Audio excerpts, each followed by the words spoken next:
సరే, ఇప్పుడు వల్లభనేని వంశీకి సంబంధించి కొన్ని సెక్షన్లు పెట్టడం జరిగింది. అరెస్ట్ చేసి అంటే బయటికి రాకుండా కుట్ర చేస్తున్నారు అనేటువంటి చర్చ మనం చూస్తూ ఉన్నాం. వాటికి సంబంధించి 140 బిఎన్ఎస్ సెక్షన్, 140, 308, 351, 3 ఇట్లా సెక్షన్లు పెట్టి అరెస్ట్ చేశారు. బయటికి రారు అనేటువంటి ఒక చర్చ కూడా ఉంది.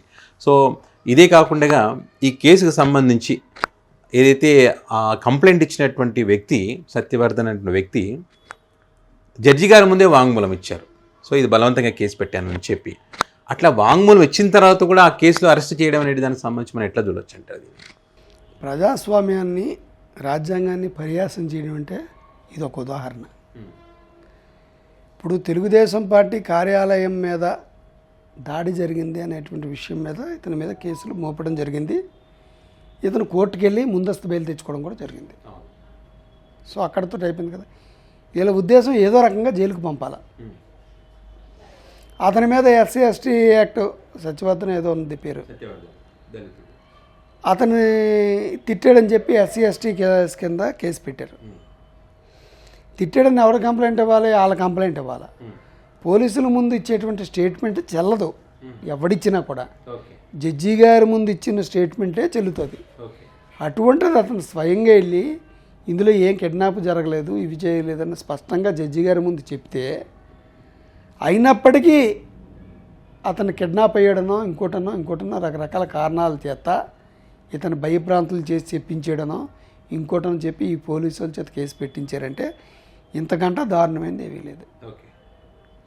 మీరు అరెస్ట్ చేయండి, ఖచ్చితంగా ఉంటే చేయండి. కేసు పెట్టారు కదా, కేసు ముందస్తు బెయిల్ తెచ్చుకున్నాడు కదా, దాని మీద ఇంత వివాదం జరగలేదు కదా. నిజంగా దాడి చేసి ఉండొచ్చేమో.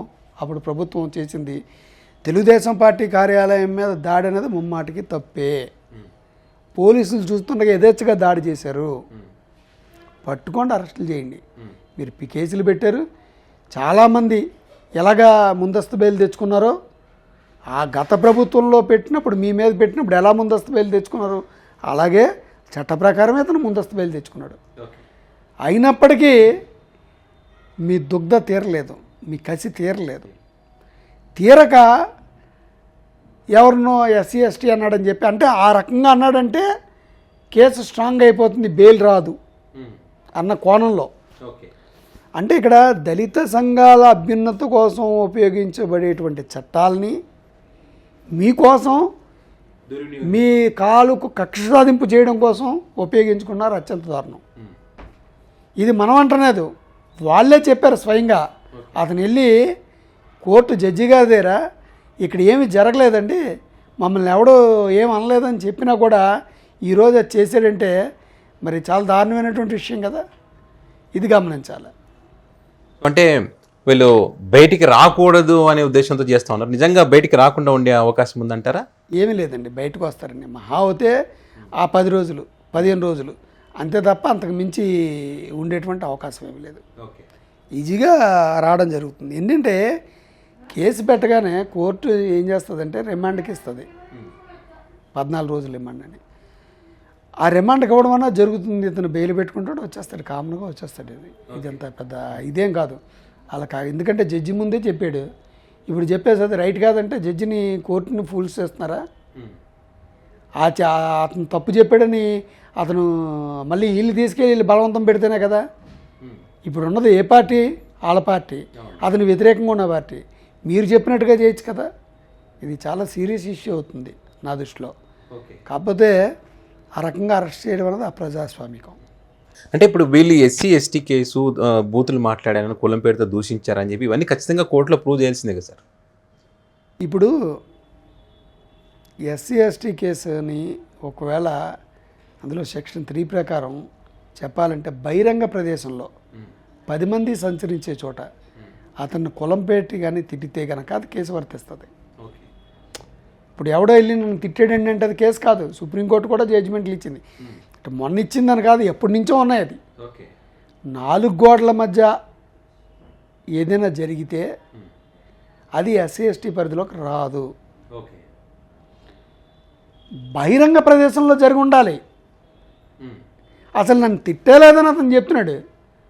నేను తిట్టారు, నువ్వు కేసు పెడతావా పెట్టవా, లేకపోతే నీకు ప్రమాదం ఉంది. రేపు పొద్దున అతను ఆ గవర్నమెంట్కి భయపడి అతనికి ఏమైనా అపాధ జరుగుతుందేమో అని చెప్పి అతను మాట తిరగేసి ఉండొచ్చు. ఓకే రేపు పొద్దున ఆ ప్రభుత్వం వచ్చాక నా చేత ఇలా బలవంతంగా చెప్పించారని అంటాడు. ఓకే ఇది రిపీట్ అవుతూనే ఉంటుంది.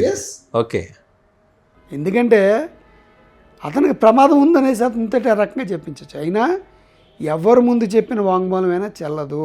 ఓకే ఒక కోర్టు ముందు చెప్పిన వాంగ్మూలమే చెల్లుతుంది. అతను కోర్టు ముందు ఏం చెప్పాడు అది మాత్రమే పరిగణలో తీసుకుంటారు. ఓకే ఏదో తూచన్నట్టుగా ఈ తూచి అది కాదు నేను ఇలాగని చెప్తున్నట్టుగా కోర్టుతో పరిహాసం చేయడం కుదరదు. అలా చేస్తే అతని శిక్షార్హుడు అవుతాడు. జడ్జి ముందు ఓ మాట చెప్పి మళ్ళీ తర్వాత మాట చెప్తే ఖచ్చితంగా. ఓకే అంటే జస్ట్ ఈ కూటమి సర్కార్కు ఒక ఆనందం అనుకోవచ్చు. కోర్టులు స్టేషన్లు కొన్ని రోజులు ఇబ్బంది పెట్టడం అంతవరకే. అంటే ఇప్పుడు ఏదో అంటున్నారు కదా, ఏదో రెడ్ బుక్లో కొంతమంది పేర్లు రాసుకున్నాను కదా, వాళ్ళ దృష్టి ఏదో రకంగా చేయాలి. కేసులు పెట్టేశారు, వాళ్ళు బెయిల్ తెచ్చుకున్నారు, అక్కడితో క్లోజ్ చేసేయాలి. తిరుగుతారు కదా, అంతకు మించి వెళ్తే ప్రజల్లో పలచన అవుతారు, చులకన భావం పడతారు. ఇప్పటికే ఇచ్చిన హామీలని అమలు చేయలేదనేటువంటి ఒక కోపం ప్రజల్లో ఉంది. ఎందుకు చేస్తున్నారని.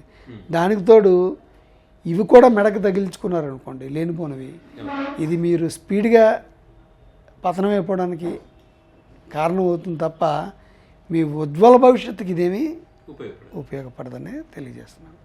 Thank you.